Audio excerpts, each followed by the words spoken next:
Kitco News special coverage of the Xplor convention is brought to you by Radisson Mining. Hello, welcome to Kitco News. I'm Niels Christensen. Welcome to the Xplor Mining Conference in Montreal, Canada, Quebec.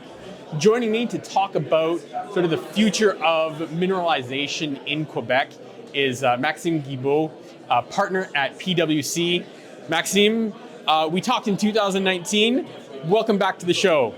Hi Niels, it's a pleasure to be with you. It's been a long time being in person, and I'm really happy to be with you today. It is great to talk about, to catch up and talk about how things have evolved in the mining sector, because there has been a lot of evolution. And the first question I wanted to ask is gold versus critical metals.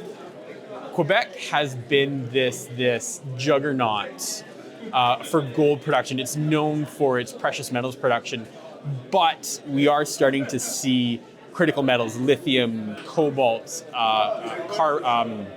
graphite come into this space.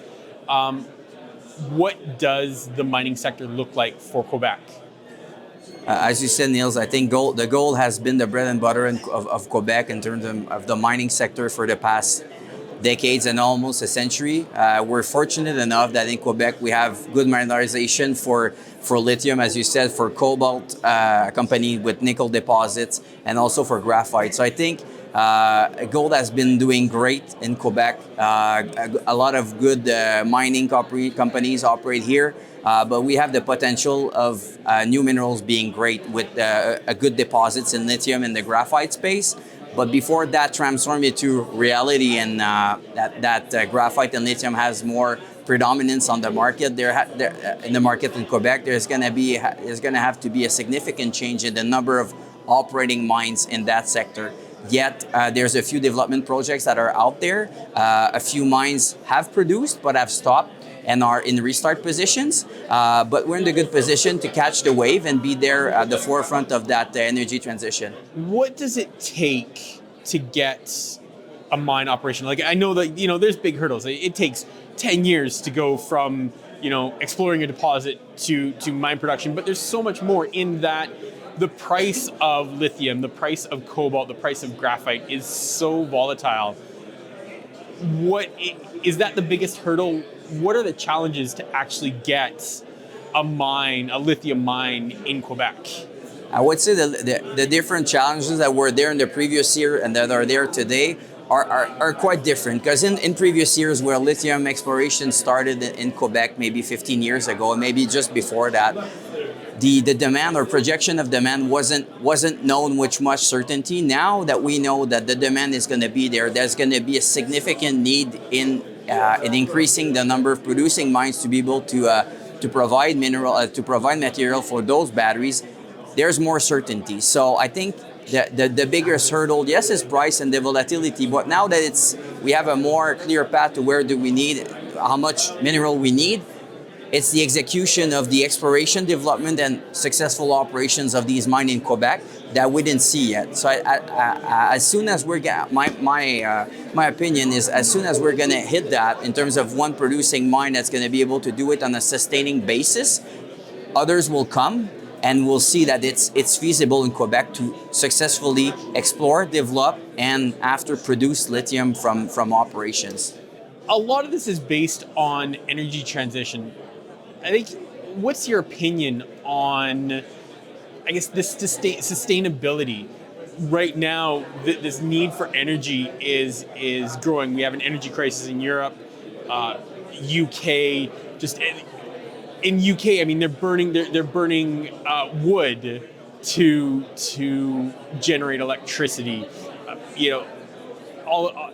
I'm sort of wondering, is this green transformation going to happen, or are we still going to continue to rely on fossil fuels and carbon to generate electricity? And does that impact how this sector grows in Quebec? Or are we at this tipping point where we have to incorporate green energy, renewable energy at some point?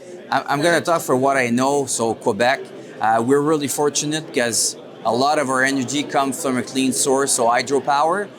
And we have these minerals that are going to come into play for the energy transition, so lithium and graphite. So I think here we're really well positioned to be an actor in that space, and to be able to really get into that strategy and good going forward. I think the key for Quebec, and the key here, is to be able to vertically integrate from mining to mining, extraction, and development of those type of minerals, to really I'm gonna say capitalize on all the green energy that we have. So we say that we're fully green. So using hydropower, solar power a bit, and wind power, combined with all the battery materials that we're using here to stock the energy, we're really well positioned. Well, I was going to say, because it's not just the demand side for green energy, but it's also, you guys had a report out, it's also that social license to operate. You know, companies need to be more aware of their carbon footprint, you know, their ESG, their environmental, social governance policies. How does Quebec look compared to the rest of the world? It's a super important topic, and it's top of mind for all companies that I talk to. So from the board, the governance, and the operations, I think it's really top of mind. Companies here are doing good in terms of ESG or conscience, but there are some critical phases that are going to come in the next few years. So SEC and other regulators are asking for more transparency with respect to ESG and social commitments from companies, and I think it's a matter of transparency. Companies here, I would qualify them as being following the path, not being behind or even in the top tier of some of that could be. I think one thing they could do better is really socialize their good, what they're doing good, what they're doing great. So they're great mining companies are great promoters of their own projects, of their own mineral discoveries, but they're not so good promoters of what they do good, how they really entertain good stakeholder relations, how they take care of the nature, even though they're exploring. So I think they would really benefit from doing that, and that would improve the confidence level of what they're doing. So in a nutshell, they're doing good on the ESG basis, on the governance. A good example of that is that mining companies in Quebec were in the first companies to sign impact and benefit agreements with stakeholders, so IBAs, and that happened a few years back, before ESG and governance and stakeholder relations was really on the forefront of discussions. What's next for mining in Quebec? A report PwC put out talked about the need for capital in the ground. How are mining companies in Quebec sort of incorporating this? Are they putting enough capital in the ground? Is this a significant issue that's going to be coming forward as we see demand for copper, for nickel, aluminum, just sort of going through the roof, and supplies are down? Is this the biggest risk or a major risk for the mining sector? I would say that Quebec, within Canada and within the world, receive significant amount of money in exploration. Of course, could benefit from having more. I think the key in Quebec is really to capitalize on the critical minerals that we're having here, and to be able to capitalize and attract significant amounts of money to appropriately develop and put those mines into production in a near future. A near future in mining, when you explore, you discover, and you develop, might be 10 years. So there needs to be massive amount of capital. That being said, there's no significant mines in production for lithium at the moment, or graphite. There are some, but they're restarts or other. Unless there's a proven track record of being able to produce and export minerals or have them transformed here, it's going to be a bit more difficult to attract that kind of capital, although there are resources here. On the other hand, we're still exploring for copper, for nickel, and we're fortunate that in Quebec we have all those types of minerals. So it's key for us to be able to capture that. And if I can put it simply, I think we need a significant discovery to be able to to shine a light on us or in certain sectors, to revigorate that sector and to attract more money. That would be key in getting that. What would you want as a big discovery? Would it be lithium, or does it still need to be gold? Does gold drive the sector? Gold drive the sector for a long time and is still driving the sector. So I think any discovery would be more than welcome. So we have deposits and good deposits that are out there of nickel, of lithium, of graphite. But we've seen it about 15 years ago with the Eleanor deposit. A lot of attraction. It ended up being a successful gold mine, but it also drew a lot of attention, a lot of exploration on the surroundings. So that's something like that I'm referring to, a significant deposit that's producing mineral that's going to attract exploration in the surroundings. So I'm not saying that there are no discoveries, but a significant, iconic one like that would certainly help in attracting those investors and that money. And just looking at the money again, in your report, you guys talked about critical metals, the investment capital coming, or the deals coming into critical metals increased 200% in 2021. Is that the type of growth we can continue to expect, or is it going to plateau at some point, do you think? Or just the need is so great that you expect to see 200% growth over the next 5, 10, 20 years? I would assume that the growth is going to sustain at that level for the next few years, because the increase is so steep that there needs to be movement, there needs to be investment, transactions, consolidation, and obviously production of those types of minerals, because there's a significant gap if you look at the demand and the supply for those minerals in the next few years. That there needs to be happening something. There's going to be a need for a significant shift, discovery, production, to be able to close that gap. If we're not able to sustain that, the prices are going to continue to go up, because the production side is going to stay pretty much the same, or it won't increase at the same time as the supply, and that's it. So yes, I see it continue to increase significantly. What metal do you like the most, or think has the most potential in your opinion in Quebec? Is it lithium? Is it graphite? Is it cobalt? Which one do you like the most? I don't have a preference. Again, we're lucky enough that we have a lot of nickel, a lot of lithium deposits, a few advanced projects that are achieving significant milestones, and it's the same thing on the graphite side. So we see a bit of consolidation on the graphite side, and a few lithium projects that are either restarting close to production or getting closer, or other that are going to make a decision or not in the next few months or years. So I think both of them are showing really good prospects. In terms of cobalt, usually tied with nickel projects or other minerals that I don't see as close as being into production in the near future. So I would say lithium and graphite. So how long until we get a sustainable production, do you think? Do you think we see a lithium mine producing in the next decade, in the next 20 years? What's the timeline to you? I would hope that it's within the next 5 years. To be realistic, if the projects that are going forward now go forward on the way they were intended, or work the way they're intended, we should get production within the next 5 years. Does this mean that it's massive production and significant enough to close the gap? Clearly not.